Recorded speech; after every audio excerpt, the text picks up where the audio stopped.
ಈ ಸಂಬಂಧ 15ರಲ್ಲಿ HDK ಬಂಧನ ಜಾಮೀನು.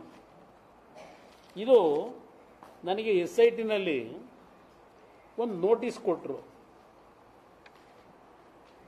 ನಾನು SITಗೆ ಆ ನೋಟಿಸ್ನ ಅಕ್ಸೆಪ್ಟ್ ಮಾಡಿ ಹೋಗಿ ಡೈರೆಕ್ಟಾಗಿ ಭೇಟಿ ಮಾಡಬೇಕು ಅಂತ ತೀರ್ಮಾನಕ್ಕೆ ಬಂದೆ 2017ನಲ್ಲಿ. ಆಗ ನಮ್ಮ ಅಡ್ವೊಕೇಟ್ ಹೇಳಿದ್ರು, ನೋಡಿ ಹುಡುಗಾಟ ಆಡಬೇಡಿ. ನಾನು ಹೇಳಿದೆ ಬಂದು ಥರ ಬಂದು, ಯಾಕೆಂದರೆ ಮೀಟಿಂಗ್ ನಡೆದಿದ್ದಾಗ ಇದೇ ಥರನೇ ಇವತ್ತೇ ನಡೀತಾ ಇದೆ ಕಳೆದೊಂದು ವಾರದಿಂದ. ಇಷ್ಟಕ್ಕೆಲ್ಲ ಕುಮಾರಸ್ವಾಮಿ ಕಾರಣ ಮುಗಿಸೋದಂಗೆ ಅಂತ ಹೇಳಿ. ಅವತ್ತು ಸಹ ಅಲ್ಲೊಬ್ಬ ಎಕ್ಸ್ಪರ್ಟ್ ಇಟ್ಕೊಂಡಿದ್ರಲ್ಲ, ಆಗ ಒಬ್ಬ ಪೊಲೀಸ್ ಅಧಿಕಾರಿ ಇಟ್ಕೊಂಡಿದ್ರು ಎಕ್ಸ್ಪರ್ಟ್ನ, ಈಗ ಕಾನೂನನ್ನ ಎಕ್ಸ್ಪರ್ಟ್ ಇಟ್ಕೊಂಡವ್ರೀಗ ಒಬ್ಬರನ್ನ.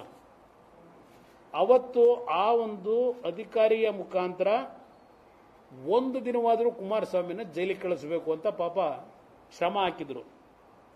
ಕೊನೆಗೆ ನಮ್ಮ ವಕೀಲರುಗಳ ಸಲಹೆ ಮೇರೆಗೆ ಜಾಮೀನು ತಗೊಂಡು ನಂತರ ಹೋದೆ ಕೋರ್ಟ್ ಇದಕ್ಕೆ SITಗೆ. ನಾನು ಜಾಮೀನು ತಗೊಂಡು ಹೋದಾಗ ಹೇಳ್ತಾರಲ್ಲ ಅಧಿಕಾರಿಗಳು, ಸರ್ ಇದಕ್ಕೆ ಯಾಕೆ ನೀವು ಜಾಮೀನು ತಗೊಳಕ್ ಹೋದ್ರಿ? ನಾವು ನಿಮ್ಮ ಹತ್ರ ಒಂದು ಸ್ಟೇಟ್ಮೆಂಟ್ ತಗೊಳ್ಳೋದಕ್ಕೆ ಬರ್ಲಿಕ್ಕೆ ಹೇಳಿದ್ದ ಅಷ್ಟೇ ಸರ್, ಇದಕ್ಕೆಲ್ಲ ಜಾಮೀನು ಬೇಕಾಗಿರಲಿಲ್ಲ ನಿಮಗೆ ಅಂತ ನನಗೆ ಹೇಳಿದ್ರು. ಆದರೆ ನನ್ನ ಹೇಳಿಕೆ ತಗೊಂಡ್ರಲ್ಲ, ಅವ್ರ ಫೈಲ್ ಬಿಲ್ಡಪ್ ಮಾಡಿದ್ರಲ್ಲ, ಅವರು ಎಲ್ಲಿ ಫೈಲಲ್ಲಿ ಏನು ಹೇಳ್ತಾರೆ, during the time of the reply given by Kumaraswamy we arrested Kumaraswamy and then we released ಬರ್ಕೊಂಡವ್ರ ಫೈಲಲ್ಲಿ. ಅದನ್ನೇ ಪಾಪ ಉದಯವಾಣಿಲಿ ಇವತ್ತು ಬರೆದಿರೋದು, ಕುಮಾರಸ್ವಾಮಿ ಬಂಧಿಸಿ ಜಾಮೀನು ಅಂತ ಹೇಳಿ. ಇದು ನಡೆದಂಥ ಘಟನೆ. ಅವತ್ತು ಏನಾಗಲಿಲ್ಲ, ಕೇಳಿದ್ರು, ಅವ್ರೇನು ಕೇಳಿದ್ರು, ರಿಟರ್ನ್ ಸ್ಟೇಟ್ಮೆಂಟ್ ತಗೊಂಡ್ರು, ಬಂದೆ ವಾಪಸ್ಸು. ಜಾಮೀನು ಇದ್ದಿಲ್ಲ, ಅವತ್ತು ಅರೆಸ್ಟ್ ಮಾಡೋ ಪ್ರಯತ್ನ ಪಟ್ಟಿದ್ರು. ಅದು ಒಂದು ಭಾಗ. ಇಲ್ಲಿ ಸುಪ್ರೀಂ ಕೋರ್ಟ್ ಹೇಳಿದ್ದಲ್ಲ, 3 ತಿಂಗಳೊಳಗೆ ತನಿಖೆ ನಡೆಸಿ ಕೋರ್ಟ್ ಮುಂದೆ ಬನ್ನಿ ಅಂತ ಹೇಳಿ, ಇನ್ನು ಯಾವ ಕೋರ್ಟ್ ಮುಂದೆ ನೀವು ಹೋಗಬಾರ್ದು ಅಂತ ಹೇಳಿ. ಇವರು SIT ಅವರು ಮತ್ತೆ ಒಂದು ಸ್ಟೇಟಸ್ ರಿಪೋರ್ಟ್ ಹಾಕ್ತಾರೆ 26/2017ರಲ್ಲಿ.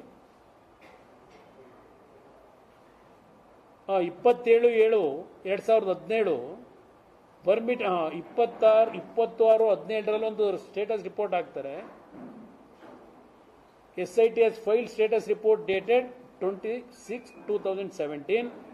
The Honorable Supreme Court by order dated 27/7/2017 permitted the SIT to go ahead with the investigation. However, it was directed that the final report shall not be filed till the next date of hearing andru. Then ಮತ್ತೆ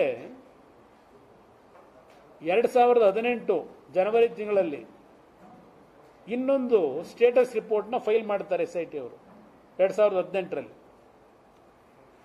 ಆಮೇಲೆ ಅವ್ರ ಜೊತೆನೆ ಸರ್ಕಾರ ಮಾಡಬೇಕಾಯ್ತು, ಕುಮಾರಸ್ವಾಮಿ ಮುಖ್ಯಮಂತ್ರಿ ಮಾಡ್ಕೊಂಡ್ರು. ಇಷ್ಟೆಲ್ಲ ಪಾಪ ನನ್ನ ಮೇಲೆ ಕೇಸ್ ಹಾಕ್ಸಿದವರು ಸಿದ್ದರಾಮಯ್ಯನವರು ಜೈಲಿಗೆ ಕಳಿಸೋಕ್ಕೆ, ಕೊನೆಗೆ ಅವರೇ ಮುಖ್ಯಮಂತ್ರಿ ಮಾಡಬೇಕಾಗಿ ಬಂತು, ಆ ಪಕ್ಷದವರೇ ಮಾಡ್ಕೊಂಡಿದ್ರು.